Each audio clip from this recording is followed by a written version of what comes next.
Shout out to Fuzzy Paradox. We're gonna do a little meta analysis right here. We're gonna check what topped this weekend. Also, this video is sponsored by 50 Cards. So if you need anything Vanguard related, go to 50cards.shop and use the code Solemn. So right here, we have the top 3 essentially for Myanmar. I'm assuming this region is pretty new to having like major events held there, which is why it was singles. If you don't get enough people to get like a lot of teams formed, let's say, to get your event going, then it converts into singles. So you had a first place Tavas, a second place Battle Sister, and a third place Fenrir in Premium. I thought this was V. But so yeah, right here, top 3, we have Tavas, Battle Sister, Fenrir. I don't know about Fenrir being like that good in Premium right now. I know there's like wacky stuff you can do with it, but I don't know about like major win cons, especially given time. Like time is a big issue for the deck. Battle Sister though, I know is good. It does have like CB issues. Like if you want to use Battle Sister to its fullest extent, you need to use a bunch of CB, which you don't want to use. You don't want to put in like the Cone or Core Megas thing to CC either. But Tavas in Premium is pretty solid. I actually played against a Tavas player in Swiss and in Top Cut in London. Tavas is pretty solid. Can do the ride down plays like Nightmare Dolls. It doesn't have like the crazy finisher like Dust, but it's still really solid. Then we have the V Premium Myanmar. We have a first place Sharot, which makes sense. Sharot is pretty solid. The Amon stuff really helped it. It's probably like the most impactful stuff in Clan Collection. Oh no, together with Raging Form. Like Raging Form and the Amon stuff was the most impactful. But like not Amon as a deck, just as an engine to splash into Sharot. Then second place is Maelstrom, which is still just, you know, sometimes you randomly lose and you don't get to play the game. GG. And then we have Himiko. I'm gonna be honest, I have no clue what Himiko does in V. I know, like, I played against it a while ago when Stephen Lee played it and it did some wacky shit, but like, if it's like a big contender, I have no idea. Alright, so that was the V Premium Myanmar, and then finally we had the standard. We have first place. What the fuck? Okay, this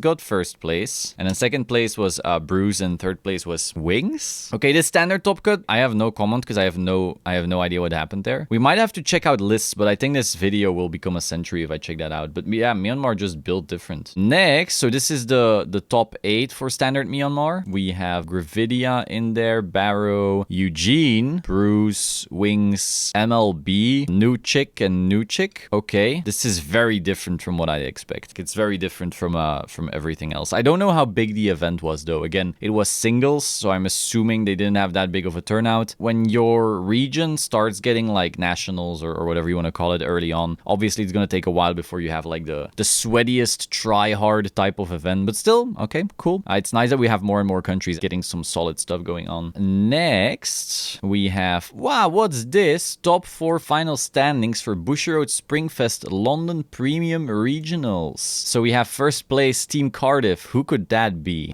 So the lineup is me on Mega Colony, Dave with Mystery Flare. No one saw this coming. When Dave told me before the event, like, yeah, I'm not gonna play Luard, I want to play Gears, I was like, are you sure about that? But then we tested it, and actually, like, it has some hands where it just fucking blows you out of the water. Now, with that being said, it can also brick. Like Mystery Flare, there are games where either it doesn't get its condition off, or your opponent, like, survives because they had a very good defensive hand, or they trigger sacked a little, or whatever. And then you're left with very, very little hand, and you're like, oh, fuck.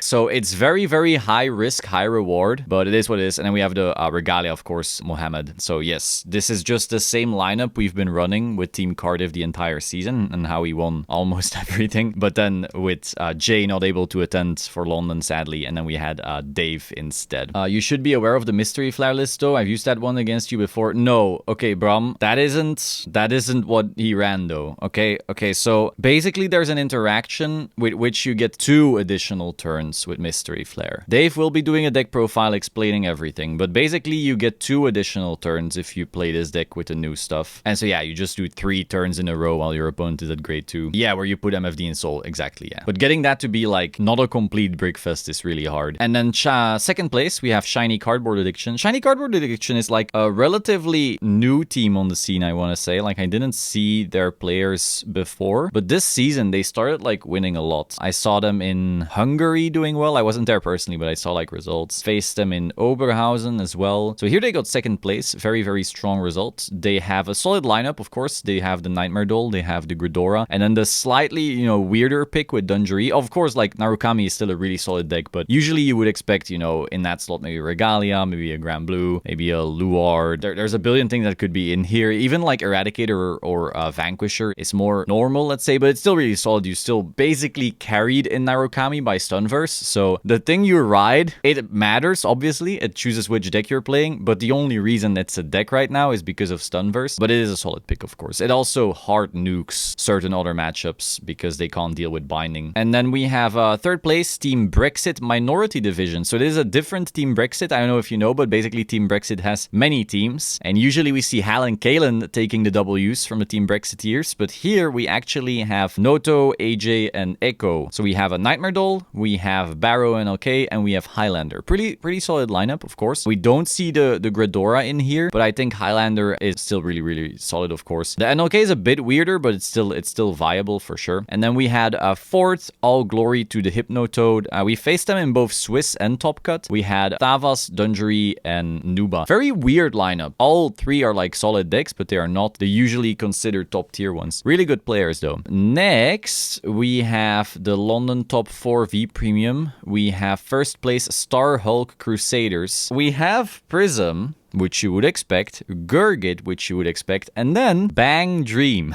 That's something else. I saw a lot of people losing their minds over Bang Dream. This Bang Dream winning apparently stopped Team Cardiff offline from getting into the top cut, but I'll tell that story sometime soon. So yeah, first place, congratulations. This is the Maito right here, so very nice, very strong. And then we had Team Dreadnought, Prism, Luard, Spectral. Pretty normal, though Spectral right now is pretty surprising. Most people who pick golds right now are picking Gurgit, but Spectral, okay, without Percival, I guess then, or at least without, you know, 4 Percival like they used to. Then we have Team Cardiff offline. Now, this is very important. We have in the third place Witch, Prism, and Uranus. What's up with this? Okay, it's Team Cardiff offline. So you think, oh, is this Team Cardiff? Did Solemn play his Prism lit? No, I wasn't there. So like I said before on stream, I was ill, so I wasn't there, and so Mo and Dave needed to get a replacement last minute. They got Solemn 2 essentially. Solemn stand-in, Jack, a very new player. Jack went 0x.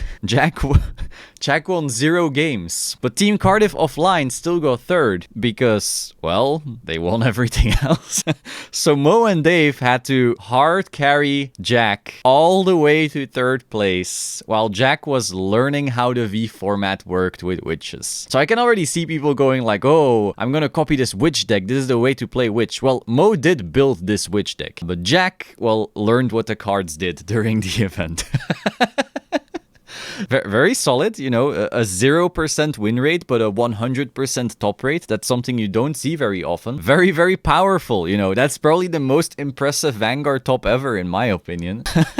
Very strong. So yeah, and the funniest thing is, again, if Dave had beaten the Bang Dream player from Starhawk Crusaders, Team Cardiff offline would have been in finals. Imagine if Jack lost all day, and then in the finals, his first win decides the thing and he gets it. Imagine that. That would be crazy, but that didn't happen. Still insane run. And then, oh, tell them about the Rosa. Right. Dave resolved Rosa 14 times and never added a card of it. It just didn't go off. It always missed. Betty, however, always hit. That's how you see what a real consistent card is. Of course, yeah, Dave running the Highlander Prism, which is the correct way to play Prism. Very cool list. I don't know who made that. It's probably a pretty handsome Belgian guy with a beard. And but regardless, of course, very powerful result from Mo and Dave right there. And then in and Jack, of course, Jack for all the moral support got them there as well. And then fourth place, we have Team Steel. We have Gurgit, Nitros, Prism. This is just the most obvious lineup, right? Like, and that's not bad, right? Like, picking a very strong team lineup is a skill all on its own, you know? So, this is like the lineup that if you had full control over your lineup and none of your teammates cared about what they were playing, they were like, oh, we're just gonna have the strongest lineup. I'm pretty sure this would be the one. There's some other contenders that are maybe getting close to Nitros, but overall, this seems like the lineup to play in Springfest. I tell you this now, of course, course, at the end of the season. So now you don't get to do anything with this info, but that is the lineup. So now we have the top 8 for London. We see 7 Prism. But yeah, don't worry about it, guys. You don't have to hit Bermuda. Bermuda is not a problem. Yeah. Japan, like, thought, Prism, you know, who really cares? It's not a big deal. 7 out of 8. Oh. And then we had 4 Genesis, solid. 3 Gold Paladin, 2 Grand Blue, 2 Shadows, 1 Naru, and then, you know, all the one-offs. Again, no offense to one-offs, but we have OTT witches in there. I'm still like wondering how the hell Bang Dream did so well. Is it literally because everyone had to read the cards, or is it like a sleeper pick? I have no idea. I literally have not read a Bang Dream card in months, and I don't even remember any of the cards. Hey, Solemn, how's it going? Saw you at the end of day 1, but didn't come down day 2 of BSF. How did it go for you? How did it go for me? How did it go for me? It went very well, baby. How did it? Okay, so no, but yeah, we won. So thanks for coming around for day 1. We ended up winning day 2, but yeah, it's cool. It was cool fun. So then we have London top 4 standard right here. We have United Force 2.0. We have Bastion, Magnolia, Barrow. Really strong lineup. Again, right now, the standard format is pretty diverse. You know, you can play Bastion, you can play Magnolia, you can play Barrow, you can play Prison, you can play Gravidia, you can play Kyrie. There's a bunch of stuff. Is Kyrie and Magnolia probably best deck? Yeah, probably. We'll see if that hit happens on Inlet Pulse in English as well, because I'm pretty sure then you just all play Kyrie. I don't know if that's fun. Why is Roroa there? Oh, so Magnolia, for people who don't know, plays Roroa now because it gives you a very solid early game. Now, I don't know if that makes the deck, you know, if that's the best possible lineup for it, but it is something people are trying out, and that's the reason. Just that early Unga Boonga. Then we have Brexiat, Cropium, Among Us.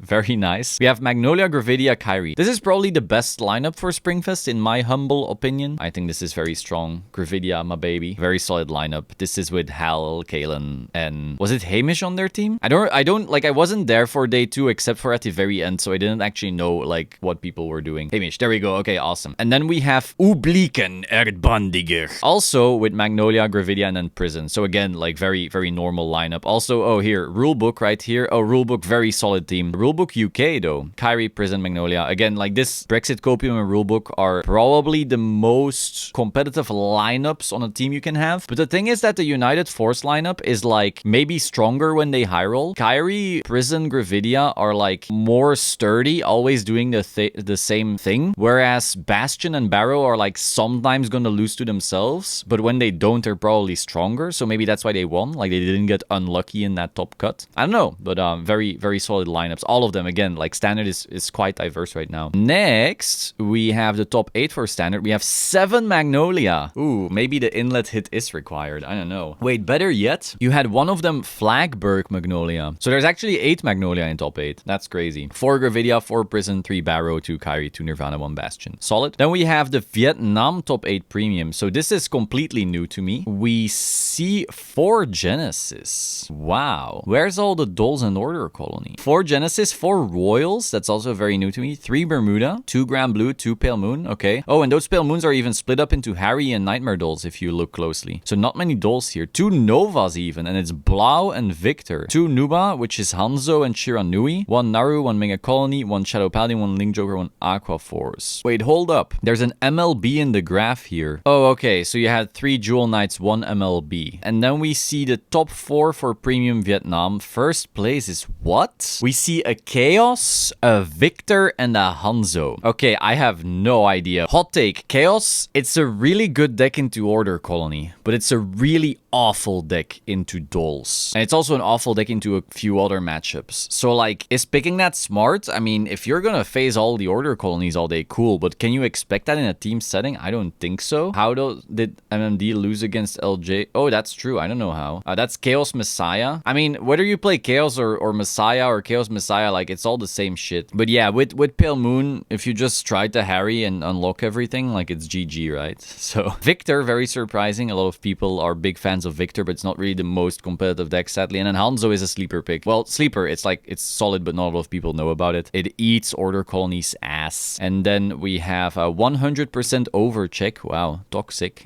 We have Nightmare Dolls, Regalia, and Blau. Okay, I wonder what the win rate is of the Blau one. Like, Nightmare Dolls and Regalia, obviously really solid decks. Blau, though, it does have a disgusting on-ride and a really insane first stride, especially if your opponent doesn't check defensives. So they can, like, randomly ram you out of the game. There's also also builds of this with like 12 and 16 crits and you just randomly die. Though I don't know if you can reliably enough do that. And then we have Omnitrix, which is Jewel Knights, Tavas, and Order Colony. Also a solid lineup. And then we have the Wild Wolves, which is Bermuda, Graham Blue, and Dungery. No, not Dungery. What am I saying?